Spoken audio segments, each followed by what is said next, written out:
come on, it's not necessary for you to stand during the whole hour. Please, sit down. Boy, what a great audience. Terrific. We're in a good mood, yeah. Got a good show for you tonight. Before we start, I just saw an announcement. Just in the sports desk. The Philadelphia Phillies just named George Burns as designated hitter. Pretty good game last night, wasn't it? Yeah, good game. 1-1 now. Some of the Philadelphia players are a little long in the tooth, aren't they? Well, some of the guys are so old they've forgotten where to scratch. You see that?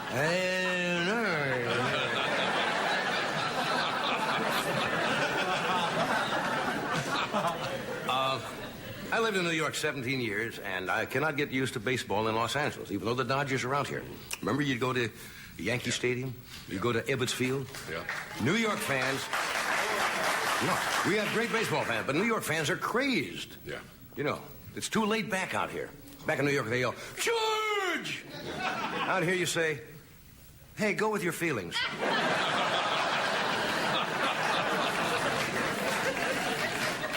There was a scandal in last night's ball game. Pete Rose's hit was taken away when they found 18 inches of Grecian formula in his hair. Anyway, it's all tied up. I guess the next game is tomorrow in Philadelphia, the city of brotherly love. The game is listed in TV Guide in Philadelphia as The Old and the Restless. That's what they did in Philadelphia. Another late report from the newsroom. John Houseman was just caught eating at Burger King wearing a Groucho Marx nose and mustache. I keep driving by McDonald's looking for John Houseman. Well, have you seen those commercials? In his three-piece suit walking through the Golden Arches? I eat here. Sure. Last night, I mentioned something that was in the paper yesterday. There's a town in Northern California, Chico, California. And I mentioned, do you know about Chico? How big a town is Chico? I don't know. 5,000. About 5,000? Okay. Anyway, they passed along the town of Chico. If you set off a nuclear bomb, this is true, in town, you get 6 months in jail and a $500 fine. People thought I was making that up, but it's absolutely true. Now, if you set one off in Burbank, you get a reward. Well, I have some exciting political news. John Anderson will announce his candidacy in a few weeks. He's already been called the spoiler for Harold Stassen. George McGovern heard about Anderson's running for president. He says, that guy's living in a dream world. I tell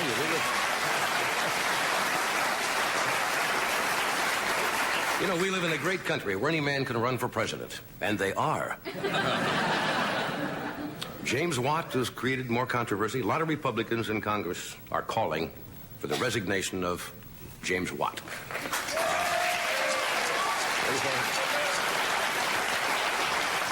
They say he's a liability. Watt says he's not going to resign. Matter of fact, he's on vacation now at his ranch in California.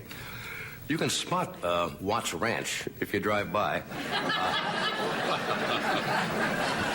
You have a joke I don't know about? No, there's a sign at the furthest end of his parking lot that says, crippled parking here. Sure.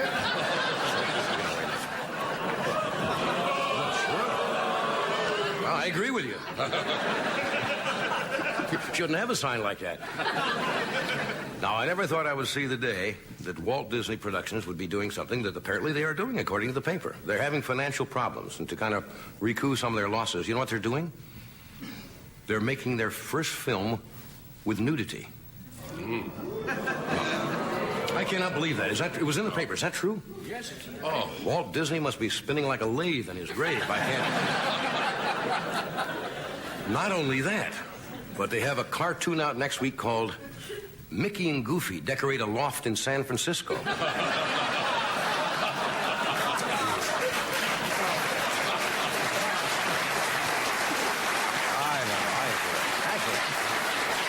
Actually, if you think about it, Disney paved the way for screen nudity. Donald Duck's gone bottomless since 1933. Those of you who live in Los Angeles and have a home, have a great chance, apparently, to rent it out during next summer during the Olympics. Have you heard about what people are getting for their homes? Something like $10,000 or $20,000 a week. Yeah, you can rent your home out to somebody from another country, but apparently they've had some problems here. And there's a meeting at Mayor Bradley's office next week because people have sent in deposits and they have been lost or something.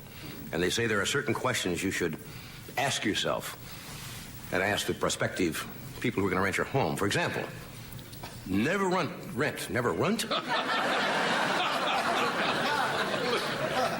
rent to anyone who asks if your trash compactor will take camel dung. These are just a few. Never rent to a spot.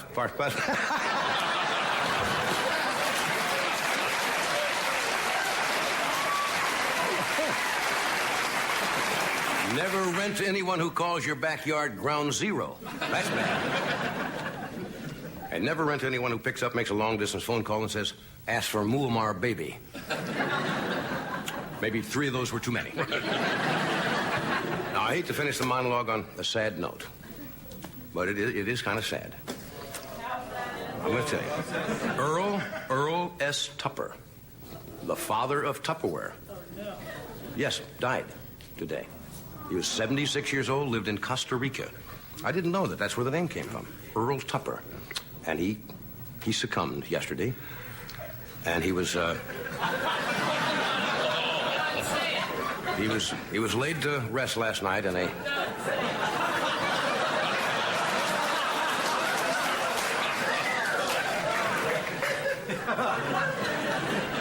6-foot plastic container with a snap lid on it. No, I don't mean to make light of it. And it's kind of sad that he passed away because Earl was working on his latest invention, Tupper underwear. Which are plastic briefs to keep your buns warm. Anyway, we have an exciting show tonight, and along with I'm a great fan, have been of Bob Newhart's for many, many years. Bob is with us tonight.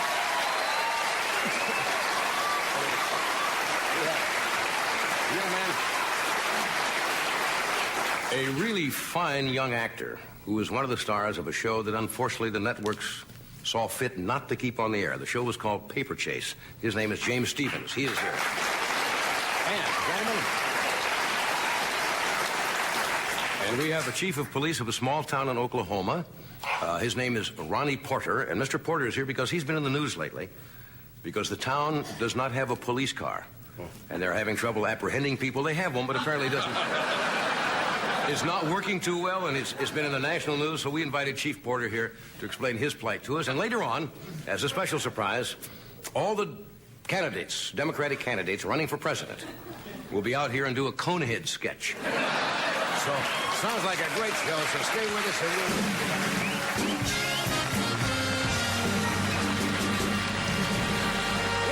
Thank you. Thank you.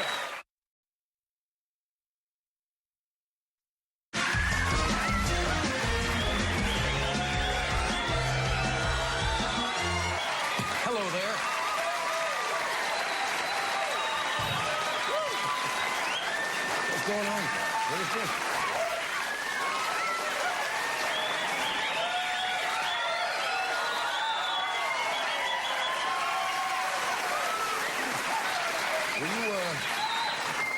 Were you serving drinks outside or something? No. I think they're so happy that we've started our 22nd year. They're very happy. When did we start that? 2 nights ago. We did. This is the 3rd night of our 22nd. That's right. Monday we had our anniversary show, and we showed a lot of highlights and tapes and things we've done the past year. We didn't show everything in that program. Oh, you could in a 2-hour show. I'm just trying to help you set it up, that's all. Did I take a pause there? No. All I said was we didn't show everything, and before I could take a breath, you said, well, we couldn't in 2 hours. Well, could we? No, we really had to eliminate a lot of things that people wanted to see, and maybe next year, if we show up next year, we'll have some of those things. Okay. Anyway, some of the things we didn't show you, there were other highlights, which I have been keeping in the Tonight Show scrapbook, as I call it. Well, what would I call it? That's a good name for it. What else would I call it? Johnny's book. What? Johnny's book. That's No, it's the Tonight Show scrapbook. And if you watch the monitor, I will show you some of the things, highlights that we didn't show you Monday night. Set it up, then do it. One of my personal highlights was the night the late George Jessel came on and showed where Al Jolson bit him after he insulted Al's mammy. That wasn't one of the big highlights. Did you watch the monitor on that? That helps. Might have been looking here, you see, therefore they didn't see the picture. That's probably what it was. Now, you may have caught, we didn't play it this year, the wedding of Tiny Tim on our show. It was back in 1969. But what you didn't see after the program was when our producer, Fred DeCordova, took advantage of the minister being here and fulfilled a lifelong fantasy. He took as his bride the late Andy Devine. Fred DeCordova, right there. This is one of the worst magic acts we ever booked on the show. Baby Huey Deeney. Seen here making his female assistant's Timex disappear in his neck fat. It was one of the worst acts ever. You know, through the years, people on our show have won a lot of different awards, but I think the most memorable moment may have been last year when Doc was presented with this award, the Gay Emmy. No, come on. I mean, anything by that is silliness.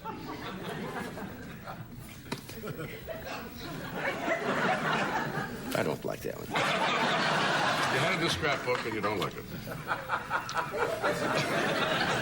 Maybe another one he doesn't like. This is one of our talent coordinators. Her name is Cheryl Thing. And this was taken the morning after she discovered Mr. T. Here Cheryl is describing to me why she wants him to be on the show. Because he's got this big hairdo. She loves that big mohawk hairdo.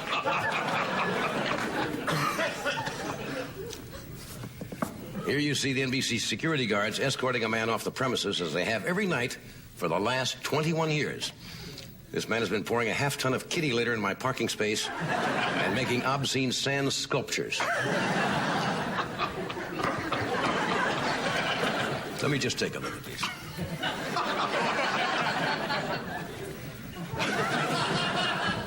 I want to save your time, you know.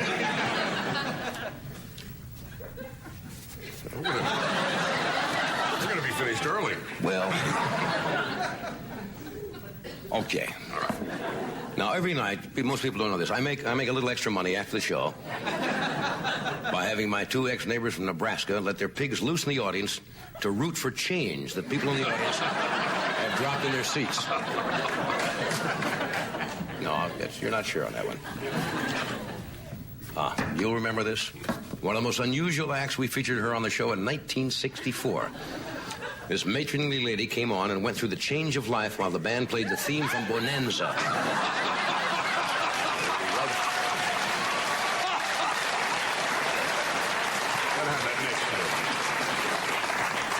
Now, you always hear people when they have a television show talk about the people behind the scenes that you don't see on camera. You've heard of that, right? Well, this man is not behind. This man is under the scenes. For 21 years, he has lived under my desk.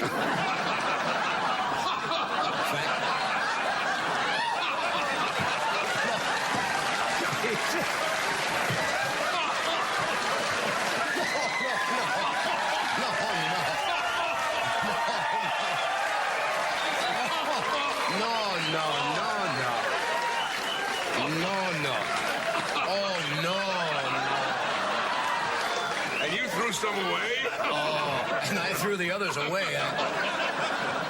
No, it's only... You have to look at... You have to take a glance at these pictures. Oh, that's awful. The joke was to be because he didn't have a place to live. I didn't know. That is terrible.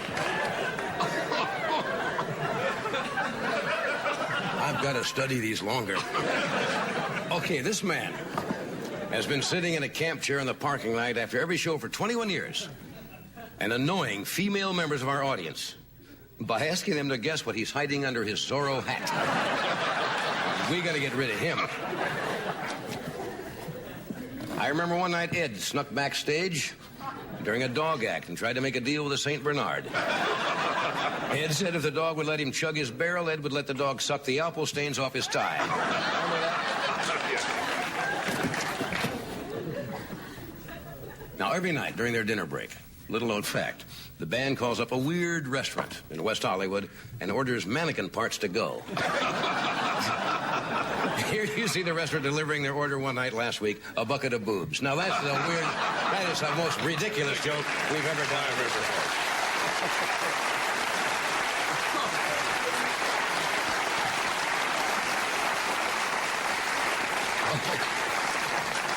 Okay, Louie? Okay. Weird joke. We have with us tonight Bob Newhart will be out, James Stevens from the Paper Chase, and Ronnie Porter, who is the chief of police of a town called, I think it's Waletka, Oklahoma. Okay, stay where you are. We'll be right back.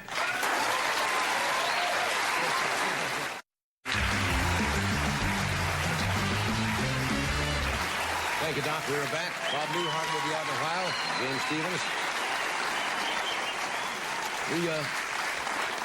The reason we have this next gentleman on is because he's been getting quite a bit of space around the country in newspapers because he's a chief of police of a small town in Oklahoma called Waletka, and he's been having problems with his police car. We thought he might make an interesting guest, so we invited him to come here and explain what's going on down there. Would you welcome the chief of police, Ronnie Porter? Ronnie?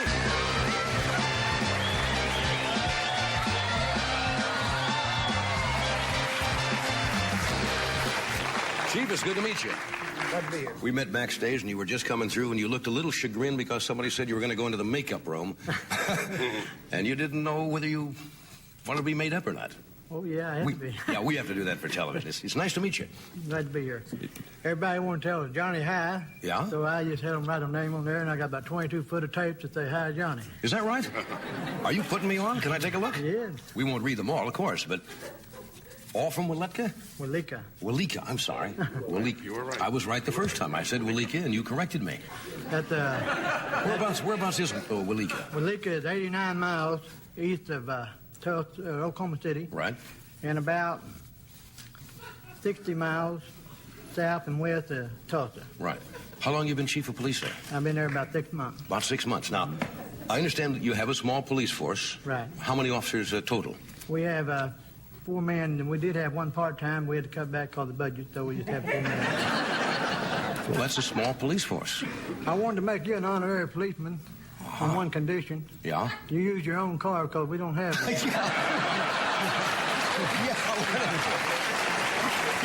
Okay, well, I'm honored. Thank you, Chief. Police of Waletka. Okay, now tell me what the problem is. When did you first notice you had problems with the police car? Well, when I took over, we had a 75 and a 76 Plymouth. Uh-huh. Both of them were ex-highway patrol cars. Mm-hmm. The 75 was a backup unit, right. And it was supposed to be in worse shape than our 76. Yeah. So the 76 was using about 3 quarts of oil a day, and you go over 35 miles an hour, it's shaming. So, 3 quarts of oil a day? Then what would happen when you go 35? When you go 35 miles an hour or more, you're putting people's lives in danger because it's shimmied. Shimmied. And there's no industry there, so our budget is down to 0. Right. And it's just like in anything, you got to have money to keep anything going. Yeah. You build a home, you run out of money, you're going to have to stop building that home. So. Yeah, and it's pretty hard when it's a small city, isn't it? Yes, it's 1,200 people. 1,200 people. And I suppose to raise money to get a new police car it's not in the budget this year. That's right. A lot of towns. Well, have you had problems now when you have to try to... occasionally, I suppose you have to chase somebody or apprehend somebody. Well, you do have a few try to outrun you. Mostly whenever they know you ain't got no wheels, they're going to try to outrun you. And I guess what we're doing is telling the whole nation here that you got no wheels down there. Johnny, we do have a car now. Uh-huh. Really, I had a gospel singing to raise money for the police department. Held a benefit, right? I had it nationwide, or statewide rather, throughout many papers and radios that we're going to have a gospel singing for fundraising, try to raise money. Good idea. I had several newspapers, state newspapers, local newspapers, to put it in there as a news item where I could get a lot of people down. Right. I had about 8 or 10 gospel singers donate their talent to help raise money. And the night of the gospel singing, which was August the 20th, right. I had the gospel thing, and we had about 150 people come out to it. And I'd got about $150 to $250 in donation to the police department. But I had a news reporter, Tom Carter from Tulsa World, come down to cover the story. And it wasn't too good of a success, so he took pictures of my wore-out police car and put it on the front page of the Tulsa World, which the newspaper statewide in Oklahoma. Yeah. I had it covered from there, and it hit the Associated Press. Then Paul Harvey called me, and he talked about it. And I had a radio station in Kansas City. Well, you're getting a lot of press on this, then. Right. Have you got a new car yet? Why, that's what I'm trying to say. Oh. Radio... Excuse me, Chief. I hate to be interrogated by you, Chief. A radio station in Kansas City picked it up on the wire. Yeah. And they had a little fun out of it. They thought it was funny. And then Johnny Dolan, who's the disc jockey, I understand he's no longer working with them. What happened to Johnny? Well, Johnny, he got a hold of me the other day, and I believe he got fired. Anyhow, it's just one of them things. Yeah, I can Anyhow, he got a hold of it. He told me it was funny. And after he got through laughing about it, he wanted to know the serious problem. Yeah. And he helped me, and he got a hold of the Blue Ridge Mazda Company in Kansas City. They donated a 73 Catalina Pontiac with 65,000 miles on it. That's not so bad. It's really a good car, but at 10 years old... 10 years old. It's lucky to be running 3 hours, much less 24 hours a day. Yeah, so you're really not up to where you want to be No, yet. sir, no, I'm not. Tell you what, we're going to take a break, and we'll come back and talk about this some more, right? All right. All right. Okay, we'll be right back. The Chief Quarters, here we are.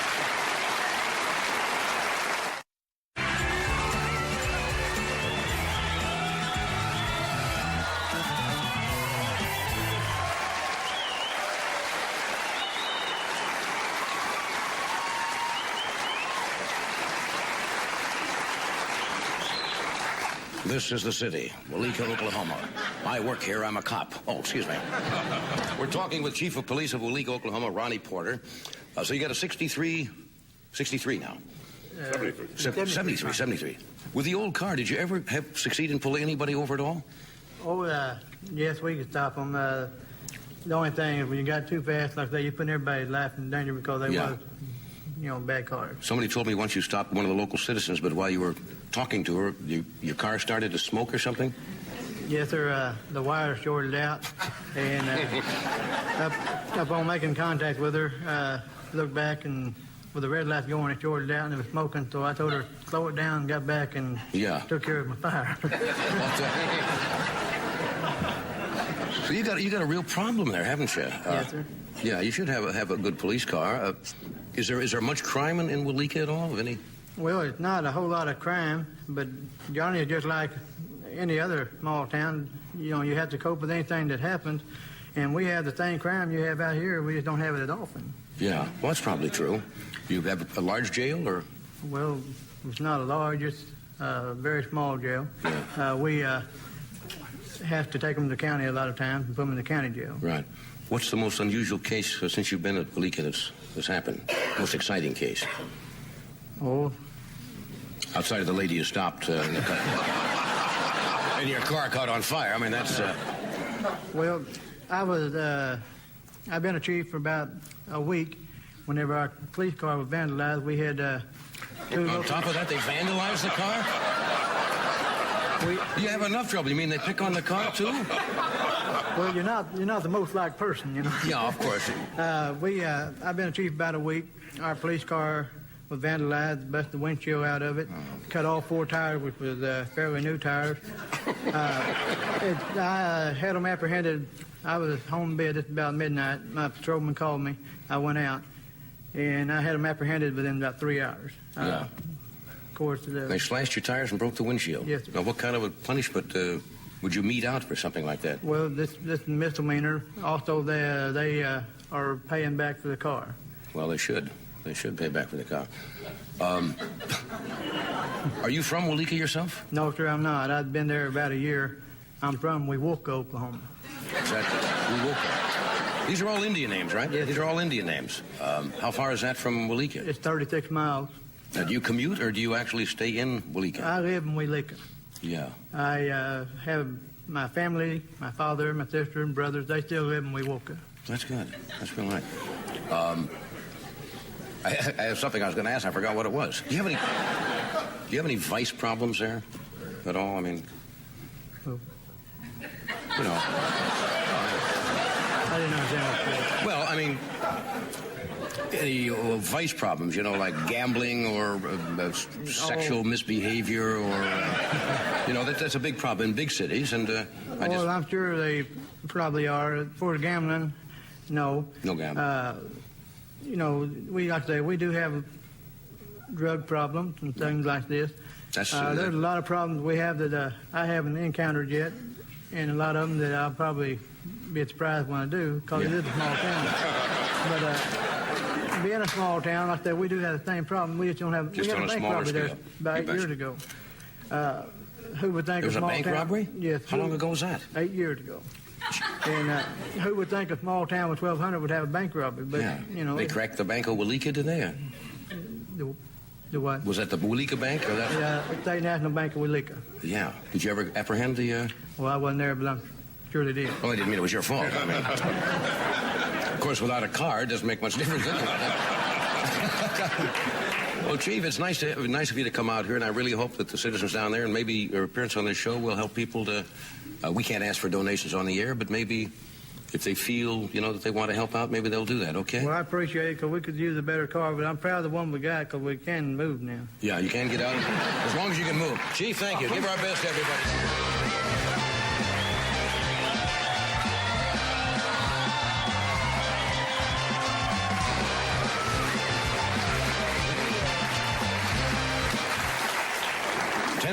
Right. He's a nice man. That was Ronnie Porter, and you know, having come from small towns, they have the same problems, you know, as everybody else. But you know, you can't get in your car and chase anybody. That's not much fun. You could put a red light on a cow, you know. It's not too intimidating though. Bob Newhart will be here in a moment, and James Stevens. Stay where you are.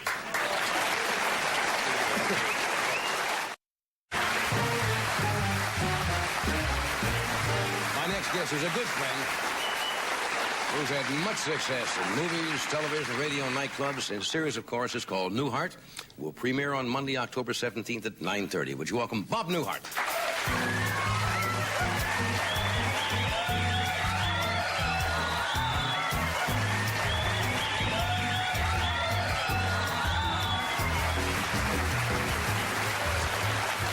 I enjoyed the interview with the chief. Nice man. A thought crossed my mind. It might be a nice gesture on your part to donate your DeLorean to the... That's right.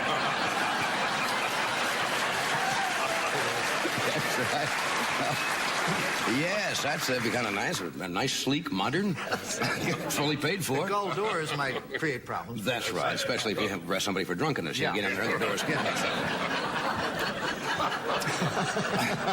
Well, it's just, Chief's got a problem, you know. He sure does. Yeah. Do you have an extra car at all that you... No. Look, I've known you for, what, 20 years? Something like that? At least 20. At least 20 years. You're so successful, and you still dress. You started as an accountant. Yeah. You still dress conservatively with a vest. You don't see people wearing vests much anymore. You wear them well. Well, thank you. Thank you. Some people can wear vests and other people can't. Found out a long time ago I could pull it off, and It has a certain panache to it, you know. It gives you an image. But don't you just like to break loose occasionally? Oh, I do, but at an important show like this, I like to dress appropriately. I see. In other words, Can we get to my notes? They're much No, funnier. No, I don't want to get to those at all. He's doing that to me again. Well, I want to make you feel comfortable. Of course I feel comfortable. That didn't mean that I didn't like your clothes. No, I understand that. Obviously expensive. Yeah? And okay, moving along now. Okay. You were in 2020 recently. Yes. And you made some statements. One of them was that there'll always be comedians around as long as other people or people do stupid things. Is that That's close? right. That's comedians. We're very lucky. I mean, singers come and go, but as long as people do stupid things and we watch them, then we will work. Because we do them. That's right. And We comment on this? I do. For instance, I did a stupid thing this week, and Tell us about it.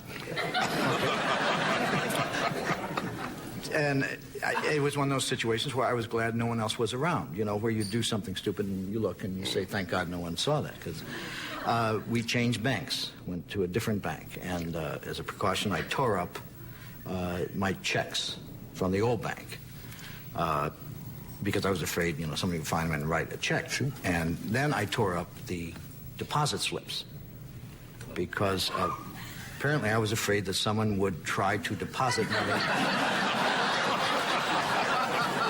in your name to my old account. Sure. And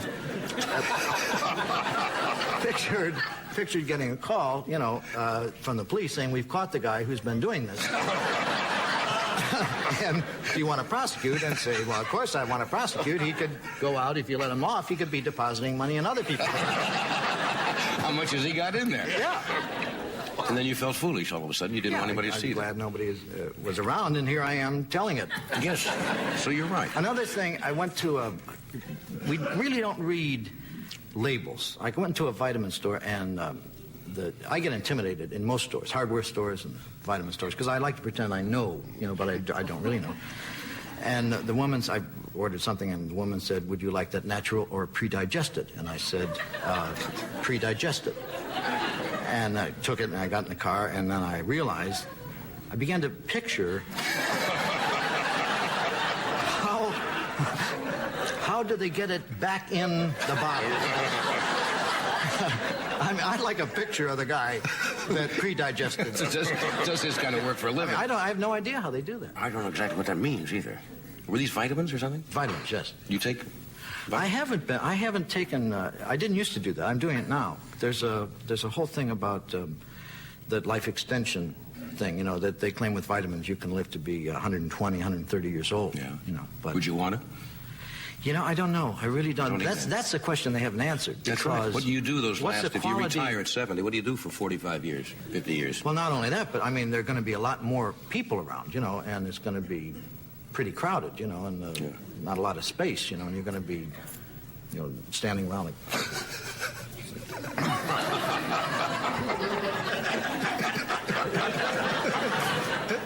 Oh, here comes another one. Don't put him on our row. Come on. Come on. All right. Yeah, that's the problem. 50 years of retirement, wasn't it? You also talk in that show about, and I don't know what comedians, we always get into this. We talk about things that have not worked. Yes. We find great humor in things that go, as they say, down the drain or flop. I've seen you at parties, and we talk about just deadly routines. And we get hysterical about it when you're talking about it. Why is that? Self-protection of some kind? Yeah, I guess so. It's. I did a routine. I've done a lot of routines that I've done right not too many feet away. Just a short walk from here, yeah. On the star spot there. With all intention, you Let think it's the going to be mics roll. dynamite. You think in your head it's a good premise. I think every one you do, you think it has a chance. I did one. I did one on it's kind of a parody on lifeboats. You know, the movie Lifeboat, where they all wound up in a lifeboat. And right.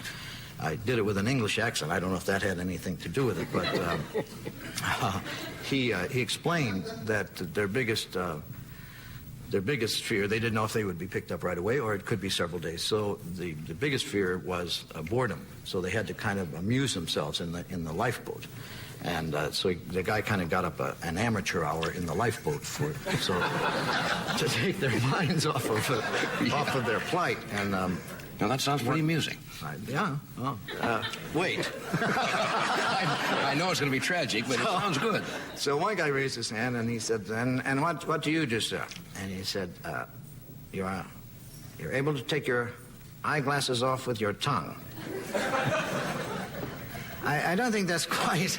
And that was pretty much the I always thought that was funny. It ended with it happened to be a flamenco team. It happened to be in the lifeboat. Don't tell me. And they danced and put a hole in the boat. I had to get out of it somehow. Didn't you do a routine once about Hungarian singer? I've done about 3 versions of Hungarian Singer on the Ted Mack Amateur Hour. That's the premise. Yeah, I don't know why I'm fascinated by that, but it's a man who he gets on the old Ted Mack amateur, and he says, I escaped Hungary in 1956 and come to America, and I used to listen Voice America in Hungary, but it's dangerous in Hungary. You listen Voice America because they can put you in prison and throw the doors away. keys away. But I listen in corner of attic, listen the Metropolitan Opera broadcast, and learn to sing the song I'd like to do now, Vesti Legiube, which I learned from listening Voice America in Hungary. Go right ahead. Good luck. Vesti Legiube.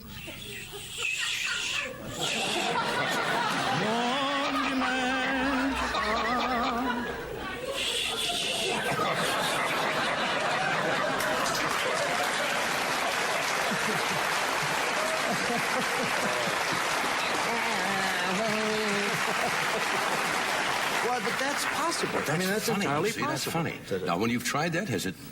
Yeah. It's always worked, hasn't it? Pretty much, yeah. Yeah. It's a funny premise. We'll take a break. We'll be right back. Is that instructions, Fred, as I understand them? Yeah, I don't really understand them, but...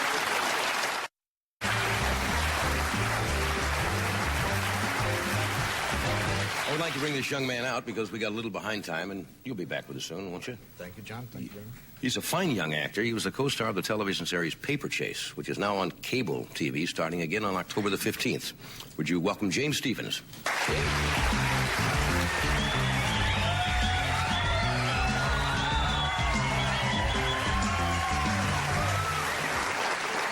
We hadn't met until just backstage, and I expressed something to you that I'd like to say for everybody. I sometimes don't understand television. When you have a show that critically received all the acclaim that Paper Chase did with good writing, excellent performances, and really tried to say something. And there were humorous things and straight things, and you end up on cable TV. Did you ever sit back and say to yourself, how come? I do, but I'm so delighted to be on something that, I am disappointed that CBS didn't decide to continue with the show, but I'm delighted to be working, on Paper Chase. It's a great show to do. I'm glad it's coming back. NBC hung in with Hill Street Blues in the first year, was not highly acclaimed and didn't have the ratings, but they hung in there and gave it a chance for the audience to discover the show. And I think the same thing would have happened with Paper Chase if they would have just, hung in for another 6 or 7 months. Yeah. Good show. Yeah. Was that your first major? Yeah, that was my first big break, as they say. I'd been hanging around waiting for the phone to ring for a long time. Yeah. You're from where originally? Born in New York, raised in Mexico City. Right. Yeah. Did a light just go out, or is it going to rain? Did I see a light go out, or is my tumor acting up again? Something blink out there. All of the young actors on that show, including you, are good, and of course you work with John Houseman all the time. Yeah. Is he intimidating in a way? The character he plays, of course, is very intimidating in the show. Very intimidating, and when he's not throwing hamburgers around the set. No, he's really great he's great to work. Very shy man. Right. Been around a long time, done a lot of things. He's there for a couple of days during the week, and he's a delight. Yeah. He's a wonderful guy. Wonderful guy. No, nowhere near as intimidating as he comes out on the show. You play, unless you're arguing with him, of course, in which case you find yourself in the Hart-Kingsfield relationship. Always. You play, of course, a bright law student there. Were you a good student in school? No, I wasn't. That's what somebody told me. You were not particularly... Yeah, no, academics and I, like oil and vinegar. I couldn't quite get interested as a kid. Yeah. And as a result, I was terrified to hear that they wanted me to play a young law student. And as I began to do the research, I realized, my God, this guy has to go through, college and then pass an incredible examination. Right. In order to get into law school, you have to be very bright. And I always found that amusing because I did so badly in school. I seemed to do everything but pay attention to... Yeah. Did that start early in school or just high school? Very, very early. As a matter of fact, I flunked kindergarten. There used to be an old joke. How could you flunk sand pile and blocks or something like that? Exactly, that's right. Well, I'll tell you, I was in Mexico, and the reason I flunked kindergarten was that I had polio. Yes, I had polio at the age of 4, and as a result, my motor skills weren't really developed enough to handle the crayons. You know, I couldn't quite write my name in a way that anyone could understand. And so as a result, I had to repeat kindergarten. I had to, you know, figure out how to mix those colors to get some other color, you know. Children at that age can be rather cruel when they see somebody else having a handicap or something. Did that stay in your mind at all? Yeah, that stayed in my mind. It stayed in my mind for quite a long time. As a matter of fact, I always felt a little bit intimidated by the world. I always felt that people were looking at me either in a very derogatory manner, you know, the cripple with braces up to his waist, or in a very patronizing fashion. Oh, you poor guy, well, you must be demented if you have, you know, braces on your legs. You must not function properly in any respect. And that was always difficult, made me a little uncomfortable. I used to fight a lot, you know, as a kid. And it was rough. Where'd you